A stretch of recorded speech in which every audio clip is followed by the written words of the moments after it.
कौन डूबेगा, कौन डूबेगा, कौन पार उतरेगा जफर, ये फैसला दरिया में उतर कर होगा। नमस्कार, केवी स्टूडियो के इस खास मुहिम कहता बेगूसराय बढ़ता बेगूसराय में आप तमाम दर्शकों का मैं कवि नीलेश हार्दिक अभिनंदन करता हूं, वंदन करता हूं और खैर मकदम करता हूं। आज हमारे साथ भाजपा जिला सह मीडिया प्रभारी आयुष ईश्वर जी हैं। जानते हैं इस चुनावी मौसम में क्या है भाजपा का तापमान। नमस्कार सर। नमस्कार, बहुत बहुत धन्यवाद आपका। सर, आपने राजनीति की शुरुआत कब से की है? देखिए, मैं राजनीति करता नहीं हूँ। दरअसल प्रारंभिक दिनों से जब मैं कक्षा 4 का छात्र था, उस समय से ही मुझे अखिल भारतीय विद्यार्थी परिषद का सानिध्य प्राप्त था। आगे चलकर जो राजनीतिक चेतना आती गई, सामाजिक गतिविधियों को हमने देखा, तो इन सब चीज़ों में हमारी रुचि बढ़ती गई और पार्टी ने समझा कि ये कुछ हमारे हित का है, तो पार्टी ने जिस दायित्व को दिया हम उसका निर्वहन करते आ रहे हैं। सर, आपने भाजपा को चुना, तो भाजपा को चुनने का कोई खास मकसद आपका है? प्रारंभिक दिनों से ही, जब हम बाल्यकाल में थे, तब हमारे पिताजी भारतीय जनता पार्टी के कार्यकर्ता रहा करते थे और राष्ट्रवाद के एक प्रखर आवाज़ के रूप में जिस प्रकार से भारतीय जनता पार्टी ने अपना सफ़र तय किया है, तो हमें लगता है कि हर व्यक्ति को भारतीय जनता पार्टी के साथ जुड़ना चाहिए, ताकि राजनीतिक गतिविधियों के साथ साथ देश की एकता, अखंडता और संप्रभुता को अक्षुण्ण रखने के लिए हम निरंतर अपनी महती भूमिका का निर्वाह करते रहें। सर, आप भाजपा में हैं, एक सह मीडिया प्रभारी हैं, पूरी मीडिया टीम आप देख रहे हैं, तो अभी भाजपा का क्या रूप है? कितना विधानसभा आप जीत रहे हैं? निश्चित तौर पर आने वाले दिनों में हमारी विजय होगी। हम विधानसभा के 7 सीटों पर जीत कर आएंगे। एनडीए के सभी प्रत्याशी जो हैं अलग अलग विधानसभा क्षेत्रों से, वो जीत कर आएंगे और हम पूर्ण बहुमत की सरकार बनाने जा रहे हैं। इसमें कहीं कोई दो मत नहीं है, क्योंकि बिहार की जनता स्पष्ट रूप से मानती है कि साफ नीयत से और सही विकास केवल भारतीय जनता पार्टी एवं उनके सहयोगी दल की सरकार ही कर सकती है। भ्रष्टाचार मुक्त सरकार, उचित शिक्षा, स्वास्थ्य में सुधार, इन सारे मुद्दों को लेकर बिहार की जनता, बेगूसराय की जनता एनडीए के गठबंधन के उम्मीदवारों को, भारतीय जनता पार्टी के उम्मीदवारों के पक्ष में मतदान करेगी और हम सब विजयी होकर आएंगे। हाँ सर, आपने एक अच्छी बात कही कि सब कुछ में आप विकास कीजिएगा। आप 15 साल से विकास की नींव रख रहे हैं, तो 15 साल में पूर्ण विकास क्यों नहीं हुआ बिहार का? विकास एक सतत प्रक्रिया है, विकास कभी पूर्ण नहीं हो सकता है। जो व्यक्ति मानते हैं कि विकास पूर्ण होता है, इसका मतलब है कि वो विकास नहीं करना चाहते हैं। विकास सतत प्रक्रिया है जो अनवरत जारी रहती है। आने वाले दिनों में हम और बेहतर करेंगे। बिहार को आत्मनिर्भर बनाने की दिशा में आदरणीय प्रधानमंत्री श्री नरेंद्र मोदी ने जो आह्वान किया है, हम उस आह्वान पर भारत सरकार के साथ बिहार सरकार का जो आपसी समन्वय है, उसको मजबूत कर बिहार की आत्मनिर्भरता को गति देंगे, ताकि बिहार में अभी सबसे बड़ी समस्या है पलायन की। यहाँ के मजदूर, यहाँ के जो श्रमिक हैं, वो अन्य राज्यों में जाकर काम करते हैं, तो उस दिशा में भी सकारात्मक कदम होंगे और बिहार आत्मनिर्भर होकर अग्रणी भूमिका निभाएगा देश के निर्माण में। सर, अभी अगर बेगूसराय भाजपा की बात करें, आप मीडिया प्रभारी हैं और तमाम चीज़ पर आपकी निगाहें हों, तो कहीं ना कहीं भाजपा अब प्रखर होकर विरोध होना शुरू हुआ। आंतरिक विरोध पहले था, लेकिन अब प्रखर विरोध शुरू हुआ, तो इस पर एक मीडिया प्रभारी क्या सोच रहा है? देखिए, मुझे नहीं लगता है कि पार्टी में कहीं कोई विरोध है, कहीं कोई अंतर्कलह है, कहीं इसकी कोई गुंजाइश नहीं है। हाँ, कुछ व्यक्ति ऐसे जरूर हैं जिनकी महत्वाकांक्षाएं थी, और महत्वाकांक्षा हर व्यक्ति में होना लाजमी है, महत्वाकांक्षा होना जरूरी भी है, क्योंकि महत्वाकांक्षा के बिना विकास नहीं हो पाता है, आदमी उस मुकाम पर नहीं पहुँच पाता है। तो महत्वाकांक्षा होना जरूरी है, लेकिन जो व्यक्ति अति महत्वाकांक्षी हैं, हमें लगता है कि उन्हें शायद कहीं ना कहीं कुछ दिक्कत है। हम आने वाले दिनों में पार्टी के जो लोग हैं, पार्टी के वरिष्ठ नेता हैं, प्रदेश का नेतृत्व है, वो सब आपस में एक समन्वय करेंगे। जो अभी चुनावी माहौल है, दरअसल जानते होंगे कि जहाँ 12-15 लोग इच्छुक थे कि हमें टिकट मिले, उनमें से किसी एक को अगर टिकट मिलता है, किसी एक कार्यकर्ता को अगर टिकट मिलता है, तो बाद बाकी का मन थोड़ा निराश होता है, लेकिन उस निराशा के भाव के बावजूद भी सब एकजुट हैं, एक साथ मिलकर काम कर रहे हैं और कहीं कोई अंतर्कलह नहीं है, और बिना किसी विरोध के स्वर के हम सब एकजुटता से काम करेंगे और बेगूसराय विधानसभा की सभी 7 विधानसभा सीटों पर एनडीए उम्मीदवारों को विजय दिलाने का काम करेंगे। सर, पिछली विधानसभा की बात करें तो आपने बेगूसराय में एक भी सीट नहीं जीता था, जदयू नहीं जीता था, उसमें आपसे अलग लड़ रही थी। तो अभी इस समय, इस मौसम में क्या लग रहा है आपको? देखिए, मैंने पहले भी कहा कि विकास का जो कार्य है वो हमारा मूल उद्देश्य है। भारतीय जनता पार्टी हो चाहे उसकी अन्य घटक दल जो हैं, वो सब साफ नीयत से सही विकास को अपना मूल मंत्र मानते हैं। और जब विकास की बात होगी तो युवा हमारे साथ जुड़ेगा, जब विकास की बात होगी तो शहर का आम आवाम हमारे साथ जुड़ेगा, और जब जनमानस हमारे साथ जुड़ता है तो विजयी निश्चित होती है। रही बात पिछले विधानसभा चुनाव की, तो राजनीतिक परिदृश्य में अगर देखा जाए तो उस वक्त का माहौल गठबंधन के हिसाब से हो अथवा अन्य किसी भूमिका के हिसाब से हो तो वो अलग में विषय है। लेकिन हम इस बात को लेकर आश्वस्त हैं कि वर्तमान समय में भारतीय जनता पार्टी के साथ उनके जितने राष्ट्रीय जनतांत्रिक गठबंधन के जो भी दल हैं, उन सबों में लोगों की आस्था है, उन सबों में लोगों का विश्वास है, सभी उम्मीदवारों को अथाह स्नेह भी मिल रहा है, तो निश्चित तौर पर हम विजयी होंगे। सर, एक नारा बहुत जोर से अभी चल रहा है, लोजपा ही भाजपा है। तो कुछ लोजपा के कार्यकर्ता भी कह रहे हैं कि हम भाजपा में हैं, वोट लोजपा के लिए मांग रहे हैं। तो आप लोग किसको वोट कर रहे हैं? जहां लोजपा है जदयू के साथ, या जदयू को ही वोट कर रहे हैं? नहीं, हमारे प्रदेश के नेताओं ने, हमारे आदरणीय नेता डॉक्टर संजय जायसवाल, सुशील मोदी, भूपेंद्र यादव, अन्य जितने भी प्रदेश नेतृत्व के लोग हैं, उन्होंने ये इस बात को बिल्कुल स्पष्ट किया है कि राष्ट्रीय जनतांत्रिक गठबंधन में केवल 4 दल हैं, भारतीय जनता पार्टी, जनता दल यूनाइटेड, हम और विकासशील इंसान पार्टी। इन चारों के अलावे और जो भी दल हैं वो निश्चित तौर पर हमारे सहयोगी थे, लेकिन उन्होंने अगर नहीं स्वीकारा तो वो चुनाव मैदान में है, जनता देखेगी क्या करना है, कैसे करना है। तो हम भारतीय जनता पार्टी के कार्यकर्ता या फिर अन्य एनडीए गठबंधन के कार्यकर्ता निश्चित तौर पर एनडीए उम्मीदवारों के हित में मतदान करेंगे, उनके हित में आम जनमानस से अपील करेंगे और सकारात्मक परिणाम भी मिलेंगे। सर, जदयू की बात करें, भाजपा की बात करें, तो दोनों कहीं ना कहीं अभी एक साथ है।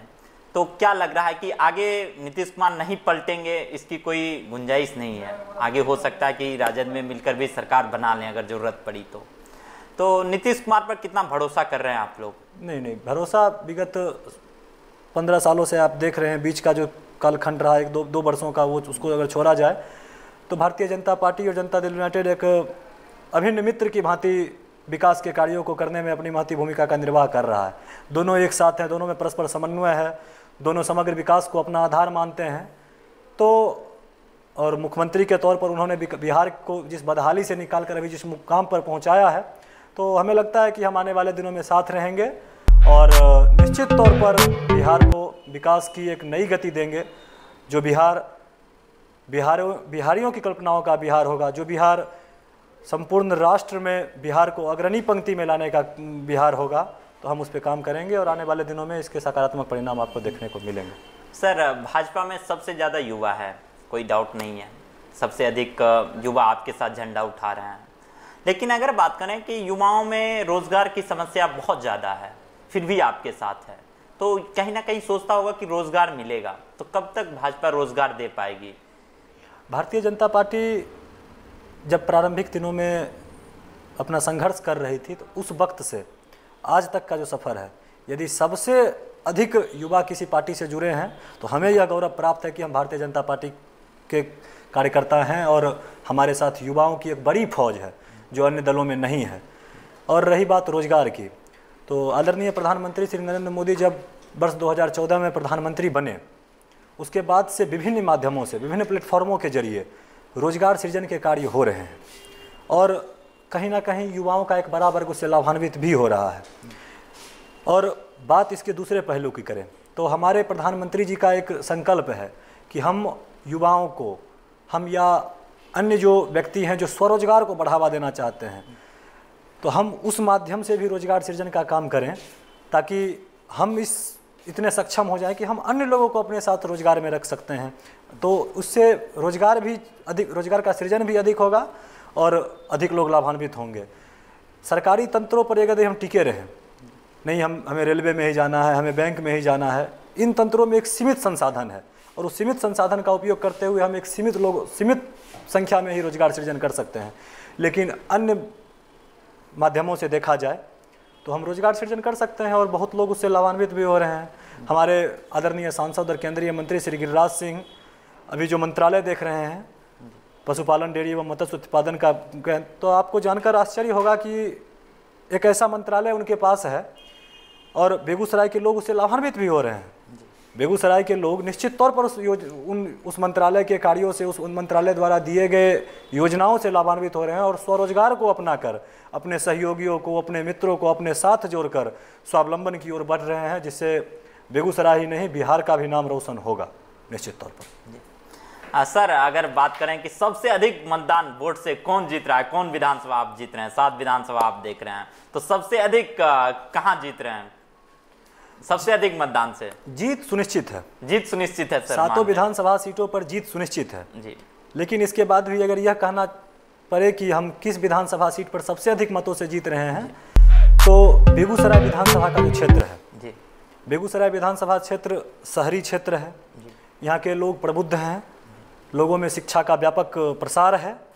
तो मुझे लगता है कि बेगूसराय विधानसभा सीट पर हमारे प्रत्याशी श्री कुंदन जी निश्चित तौर पर सबसे अधिक वोटों से जीत कर आएंगे जी। सर, आप भारतीय जनता पार्टी में हैं और अच्छे वक्ता हैं भारतीय जनता पार्टी में, तो आगे आने वाले वक्त में आप अपनी राजनीति को कहाँ देख रहे हैं? देखिए, हम स्पष्ट रूप से हमारा यह मानना है कि युवाओं को दलगत विचारधारा को मानना चाहिए। हम किसी दल के कार्यकर्ता बन सकते हैं, लेकिन युवाओं को अपनी बात, अपने मत में पारदर्शिता रखनी चाहिए। हम स्पष्ट रूप से यह कहना चाहेंगे कि हम राजनीति में दल हमें किस दायित्व पर ले जाएगा इसकी कोई गारंटी नहीं है। हम उस अनुकूल अगर चलते हैं और पार्टी को लगेगा कि ये अच्छा कर रहा है, तो हमें कहीं ना कहीं पार्टी ध्यान पे रखेगी। और रही बात भविष्य की, तो आप जानते होंगे कि 2017 शायद 17 का ही वो कालखंड था जब हम 38 वर्षों के बाद ललित नारायण मिथिला विश्वविद्यालय में छात्र संघ के चुनाव हुए, और मैं उस समय कोऑपरेटिव कॉलेज का छात्र था। अखिल भारतीय विद्यार्थी परिषद के अभिभावकों ने यह विचार किया कि नहीं, चुनाव लड़ाया जाए, और मैं अध्यक्ष पद पर विजयी हुआ। तो पार्टी का कार्यकर्ता बना रहना सबसे अहम है। हम किसी दल के कार्यकर्ता हैं, हम किसी छात्र संगठन के कार्यकर्ता हों, अथवा हम जहाँ भी हैं जिस संगठन के कार्यकर्ता हैं, हम संगठन को सर्वोपरि मानते हुए उससे जुड़े रहेंगे। हमारे भी महत्वाकांक्षाएं होती है, सभी कार्यकर्ताओं की महत्वाकांक्षाएं, लेकिन अति महत्वाकांक्षी होकर कि हमें सांसद बनना है, हमें विधायक बनना है, ये कोई ज़रूरी नहीं है। हम दल के दायित्व से बंधे रहेंगे, हम दल के हित में काम करेंगे, तो निश्चित तौर पर हमारे राजनीति का ही मार्ग प्रशस्त होगा। और भारतीय जनता पार्टी सर्वाधिक कार्यकर्ताओं को किसी न किसी रूप में अगर इंगेज करती है। आप देखिए, अभी बखरी का है, आदरणीय रामशंकर पासवान जी को अभी टिकट मिला है।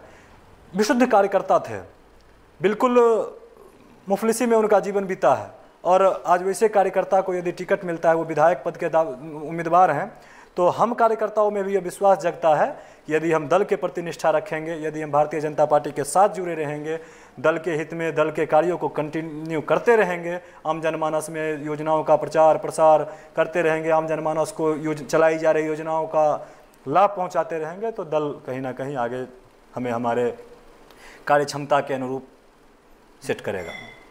सर, हम इसके लिए शुभकामनाएं भी देते हैं कि आप ऊंचाई पर जाएं, हम लोगों को भी लगे कि हमारे गेस्ट अतिथि आज अच्छी ऊंचाई पर हैं। सर, केवी स्टूडियो जो कि एक मुहिम शुरू किए हुए है, हर उस गुमनाम जिंदगी को ला रहा है, हर उस सोच को ला रहा है जो कहीं ना कहीं बेगूसराय को आगे बढ़ाने का काम करेगी, तो इस पर आपका क्या विचार है?